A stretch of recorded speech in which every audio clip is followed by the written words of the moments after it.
a mano. Bueno, esta semana el presidente Sebastián Piñera espera reunirse con los presidentes de los partidos de la oposición con el fin, según dijo, de generar un mejor clima político. Queremos conversar sobre este y otros temas. Estamos en contacto a esta hora con el ministro de la Secretaría General de la Presidencia, Gonzalo Blumel. Ministro, ¿cómo está? Muy buenas tardes. Hola Patricia, buenas tardes, ¿cómo estás? Muy bien, preguntarle primero más detalles sobre este encuentro que quiere realizar el presidente Sebastián Piñera. ¿Qué partidos ya han confirmado la asistencia? Lo digo porque entiendo que se extendió la invitación también al Partido Comunista, al Frente Amplio. Y, en definitiva, ¿cuál es el objetivo de estos encuentros? Bueno, el objetivo es súper simple y tiene que ver con el sello de nuestro gobierno. Nosotros dijimos, tanto en la campaña como cuando llegamos al gobierno, que un objetivo fundamental es recuperar o tener en Chile un clima de mayor diálogo y acuerdo. Los países progresan cuando todos los sectores políticos, la sociedad civil, tienen capacidad de conversar y ponerse de acuerdo en los temas fundamentales para los chilenos. Y ese es el objetivo de las conversaciones. Esto se inicia mañana. La idea es irse reuniendo con los presidentes de los partidos de oposición que tienen representación en el Parlamento. Mañana parten 2 presidentes de partido, el miércoles siguen otros 2, y así sucesivamente la próxima semana. La idea es poder completar todas estas conversaciones, que además forman parte de un ciclo, porque nosotros también, como gobierno, el presidente tuvo conversaciones con los partidos de Chile Vamos, con sus presidentes, y por lo tanto, una vez que se habla con la propia coalición, ahora lo que corresponde también es hablar con la oposición. Ministro, ¿cómo se entiende un poco la propuesta, por lo menos de diálogo del gobierno durante el último año? Se lo planteo por lo siguiente, porque cuando asumen en La Moneda el 11 de marzo del 2018, yo escuchaba un poco las declaraciones recién de Hernán Larraín, se proponen 5 grandes ejes, 5 comisiones de diálogo transversales. Después como que se entra en un terreno un poco más pantanoso en términos de diálogo, con temas como aula segura, admisión justa, pacto migratorio, control de identidad. Sencillamente no había mucho diálogo entre La Moneda y la oposición. Y ahora se retoma, se busca retomar el diálogo justo cuando entramos en un periodo legislativo en que el gobierno sencillamente tiene que salir a buscar votos a la oposición. ¿Cómo se entiende esta cronología que yo le relato? Bueno, se entiende porque forma parte del ADN del gobierno, que es buscar diálogo y acuerdo. Pero en la segunda etapa lo que menos hubo fue diálogo. No, diálogo hubo mucho, y yo de hecho creo que hubo acuerdos súper importantes. A fines del año pasado, por ejemplo, tuvimos acuerdos en materia de Sename, que nos permitió aprobar la ley corta al Sename, el nuevo Servicio de Protección de la Infancia, en materia de migraciones.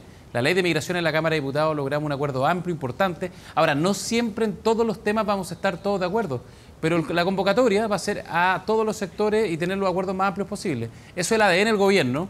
Insisto, no tiene solo que ver con buscar votos para poder viabilizar los proyectos, tiene que ver con que el espíritu de nuestro programa precisamente apunta a generar un clima de mayor amistad cívica. A veces resulta, a veces no resulta. El diálogo político es así, con momentos de tensión, con momentos de mayor conflictividad, pero el tono permanente de la música que el gobierno le quiere imprimir a su gestión es precisamente buscar acuerdo y buscar diálogo de forma sistemática. Claro, no tiene la misma opinión el presidente del Partido Socialista, Álvaro Elizalde. Él dijo hoy: esperamos que de esta forma, a raíz de estos encuentros, el presidente deje de descalificar a la oposición como lo hizo sistemáticamente todo el año pasado. Trató en varias oportunidades a quienes pensamos distinto de antipatriotas, y en democracia nunca debemos perder el respeto independiente de que pensamos distintos. ¿Qué le parecen las declaraciones de Álvaro Elizalde? Bueno, yo creo que en esto la oposición también tiene que definir cuál es el tono que quiere tener, porque hay una oposición que es mucho más dura, más obstructiva, que dice que no a todo lo que propone el gobierno, y otra que es más abierta, que es más dialogante.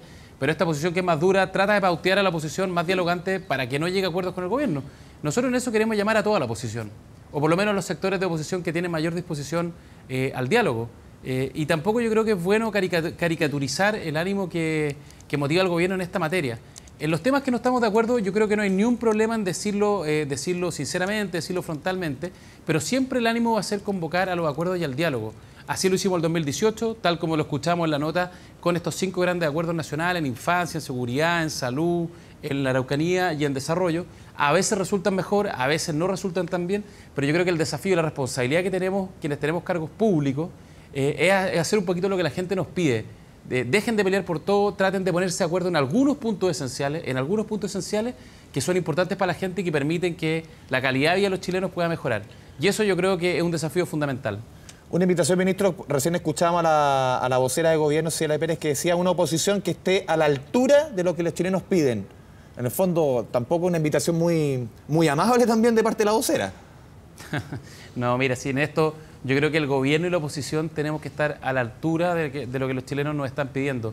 A mí me tocó en la campaña, yo participé en la campaña, hacer mucho puerta a puerta. Cuando uno hablaba con la gente, con los vecinos, con las vecinas, lo que la gente más te decía, oye, por favor, pónganse de acuerdo, dejen de pelear. Y yo entiendo que en algunas materias vamos a discutir, va a ser más difícil, pero hay otros temas como los temas de infancia, los temas de pensiones, los temas de crecimiento y empleo, los temas de seguridad. La gente necesita respuesta y no podemos pasar permanentemente en un debate áspero y sin soluciones. Porque ¿sabes lo que pasa? Si la gente percibe que el sistema político no es capaz de entregarle soluciones a sus problemas cotidianos, a los problemas que te mencioné recién, la gente va a empezar a tomar distancia del sistema político. Primero se va a enojar, después va a tomar distancia y finalmente el sistema político cae en la irrelevancia. Y cuando eso pasa, en definitiva, las instituciones democráticas se ven amenazadas, digamos, por el populismo, por el caudillismo, por todos aquellos personajes que dicen, bueno, ¿saben qué? La política no sirve para nada. Saltémonos el sistema político y eso es malo para Chile. Necesitamos una buena política abierta al diálogo, que más allá de las diferencias pueda encontrar solución a los problemas que los chilenos nos están planteando. Ministro, un año 2019 que se plantea con reformas que son parte de los cambios estructurales que usted le propusieron al país en campaña. Por ejemplo, la reforma previsional, por ejemplo, la reforma laboral, la reforma tributaria, que uno ve en la discusión a través de los diarios, de los programas políticos, en la radio, en que las posiciones no se ven cercanas hoy día, en que uno ve que el gobierno va a tener que ceder parte un poco del dogma, entre comillas, de derecha para ceder ante, sobre todo yo veo en el tema tributario, que se ve bastante complejo hoy día, por lo menos en la mesa. ¿Está dispuesto el gobierno? ¿Va a tener que salir a buscar quizás algunos votos puntuales? ¿Es un llamado al diálogo total? ¿O sencillamente va a ser más pragmático e ir a buscar quizás lo que se necesite para lograr aprobar estas reformas? Mira, a ver, primero, respecto a la modernización tributaria, yo creo que estamos mucho más cerca de lo que parece. A veces no parece que estas cosas funcionan, pero yo que he estado permanentemente presente junto al ministro de Hacienda, con las comisiones, con los parlamentarios discutiendo los temas, uno se da cuenta de que no estamos tan lejos y es factible alcanzar un acuerdo, y esa es la invitación que le hacemos a la oposición. Hay a lo menos 4 temas de la modernización tributaria en la que todos estamos de acuerdo.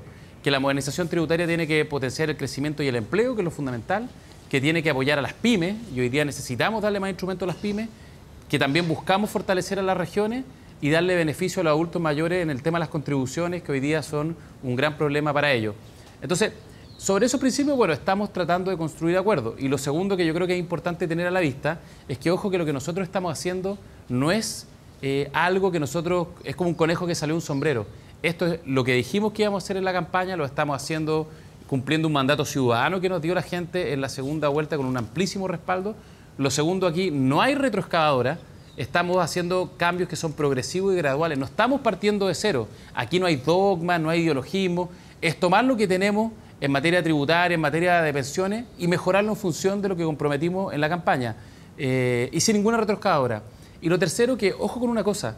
Las prioridades que le estamos planteando a la ciudadanía, las prioridades que le estamos planteando a la oposición, son las prioridades que tiene la gente. Seguridad ciudadana, pensiones, crecimiento y empleo, salud, educación. Entonces, al final, esta es una agenda que tiene mucha legitimidad y que yo creo que la gente no comprendería que no tengamos la capacidad de construir ciertos acuerdos mínimos entre el gobierno y la oposición y también con la sociedad civil, que tiene mucho que decir en estas materias. Sí, lo quiero llevar a estos supuestos temores que habrían en la oposición respecto a esos encuentros y a también este concepto del pirquineo de votos que se utiliza ahora. Hay un artículo ahí en el diario La Tercera donde plantea que dentro de esos temores de la oposición estaría primero que este pirquineo venga de arriba, es decir, que con estas reuniones sea una suerte de petición desde los presidentes de los partidos para que se vote de determinado modo, o también que se esté buscando aquí dividir para reinar. Mira, yo le diría a la oposición y a los presidentes y presidentas de partidos de oposición que vengan con confianza, con ánimo y espíritu republicano, porque estas son conversaciones de agenda más bien abierta, que no tienen ningún ánimo de generar un escenario legislativo específico, de conseguir votos, de conseguir apoyo para ciertos proyectos. Obviamente son temas que forman parte del debate y que pueden estar en la discusión, pero lo central es escuchar, también en forma recíproca, recibir las propuestas que tienen en la oposición y sobre esa base ver qué espacio tenemos para construir propuestas en común. Nosotros lo hemos dicho hartas veces, sabemos que no tenemos mayoría ni en la Cámara ni en el Senado, no tenemos presidencias de comisiones, por lo tanto nosotros tenemos la convicción de que hay que dialogar y construir un acuerdo, pero también necesitamos dialogar y construir acuerdos. Por lo tanto, confianza, que esta es una invitación que está basada en un ánimo republicano y qué es lo que la gente espera de sus principales liderazgos y autoridades, que tengan a lo menos la capacidad de conversar.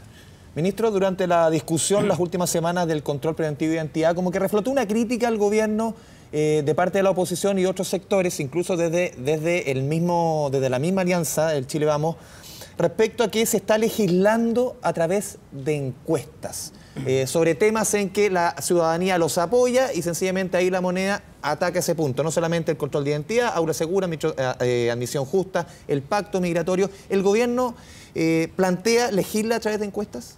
No, absolutamente no. De hecho, déjame decirte una cosa, en admisión justa, yo le invito a leer el programa de gobierno, y este es un tema que está explícito y preciso, que se propuso, se planteó en el programa de gobierno, fue tema de la campaña y estamos haciendo lo que dijimos que íbamos a hacer. Aula Segura respondió a una coyuntura, que fue el surgimiento de estos overoles blancos con tanta violencia en los liceos emblemáticos, en los colegios de excelencia, con un problema grave de violencia para las comunidades escolares, para los directivos, para los profesores. Y el tema del control preventivo de identidad lo veníamos trabajando hace muchos meses y forma parte de un plan de seguridad mucho más amplio.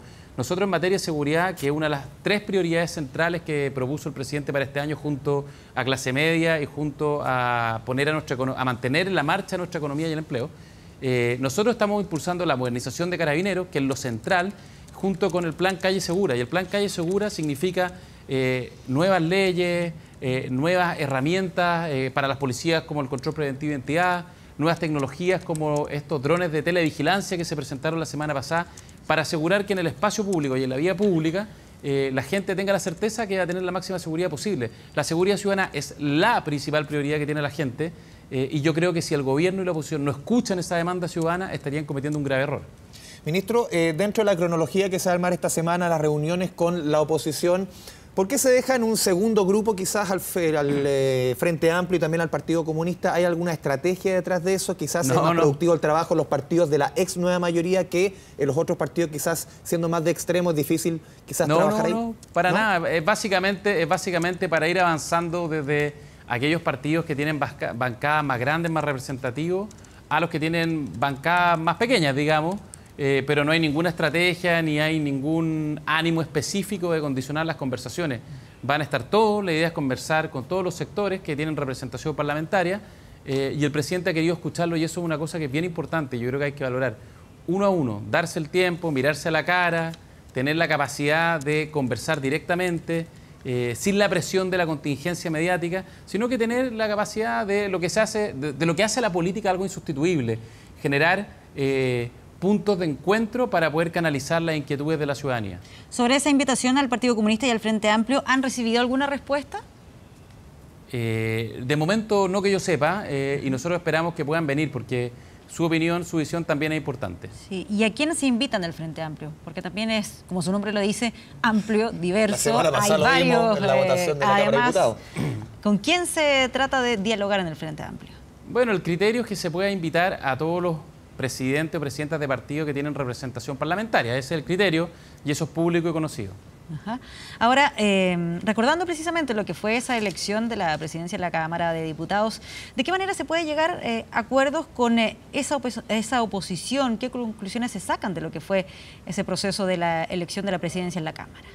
Bueno, con mucha paciencia, con mucho diálogo y con mucho tiempo. Los acuerdos no se construyen de la noche a la mañana, se trabajan, por eso este esfuerzo por construir un mejor clima. Por eso este trabajo que hemos venido haciendo en el proyecto de modernización tributaria a través de la Comisión de Hacienda para ir construyendo confianzas, para ir convergiendo las posturas. Y tú tienes razón, nosotros hoy día tenemos al frente una oposición que no es una oposición, son muchísimas oposiciones con distintas identidades, unas más abiertas al diálogo, más proclive, otras más cerradas, que tienen muchísima menor disposición a llegar a acuerdos con el gobierno.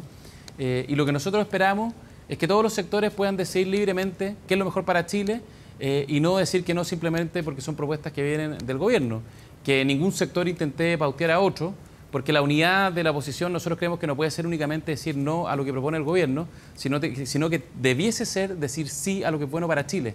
Y nosotros estamos abiertos a, en la discusión de nuestro proyecto, incorporar la visión de la oposición, incorporar su postura sin desdibujar la esencia de esos proyectos, porque tenemos un mandato ciudadano.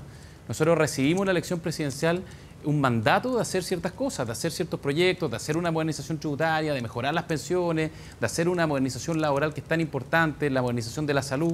por lo tanto, sobre la base de lo que comprometimos en campaña, entendiendo que tenemos que flexibilizar ciertas posiciones, poder construir acuerdos. Ministro, yo le he escuchado que ha mencionado hartas veces, quizás el proyecto que más ha mencionado en esta entrevista ha sido el de la modernización tributaria. A ver, en enero yo conversaba con el ministro Felipe Larraín y decía, ojalá que en marzo tengamos la idea de legislar, porque si no es en marzo, el agua empieza a subir un poco al cuello en términos de cuánto esta reforma puede significar un mejor crecimiento para el país. Pero ya estamos viendo que la idea de legislar ya se chuteó un buen chileno para el mes de abril. ¿Se han puesto alguna cronología para tener por lo menos dentro de este año ya aprobado el proyecto? A nosotros nos gustaría poder tener aprobado el proyecto este año. Esperamos que la próxima semana, luego del receso legislativo, se vote la idea de legislar. Yo creo que tú, Andrés, tienes razón, se ha demorado demasiado. Estamos, ojo con una cosa, la gente esta parte quizás no la conoce bien, estamos solo discutiendo la idea de legislar. No estamos hablando de la aprobación definitiva del proyecto. Esto significa que hay una etapa previa donde el Parlamento, el Congreso, dice si está disponible o no para discutir la modernización tributaria. ¿Qué significa eso? Si está abierta o no está abierta a darle apoyo a las pymes, a generar mayores herramientas para el crecimiento, la inversión y la creación de empleo, a darle instrumentos de apoyo financiero a las regiones, a rebajar las contribuciones a los adultos mayores. ¿Está disponible para eso o no está disponible para eso? Yo creo que para la gente sería absolutamente inexplicable que se rechace la idea de legislar, porque básicamente significa rechazar el rol mismo del Parlamento, que es parlamentar, que es discutir, que es conversar y que es poder encontrar, digamos, propuestas que mejoren la calidad de vida de nuestros compatriotas, de las pymes y de todos los chilenos. Por lo tanto, sí, se ha demorado mucho, más de la cuenta, no depende de nosotros, no tenemos la presidencia de las comisiones, ni tampoco la mayoría en la Cámara ni en el Senado, por lo tanto estamos un poquito ahí supeditados a los ritmos que fija el Congreso. Nosotros podemos fijar la urgencia, pero esperamos que ahora se cumpla el compromiso de que la primera semana de abril se vote la idea de legislar de la modernización tributaria. Muy bien. Ministro Gonzalo Blumel, muchas gracias por conversar con nosotros sobre todos estos temas. Muy buenas tardes. Gracias, Patricia. Gracias, Andrés, que esté muy bien.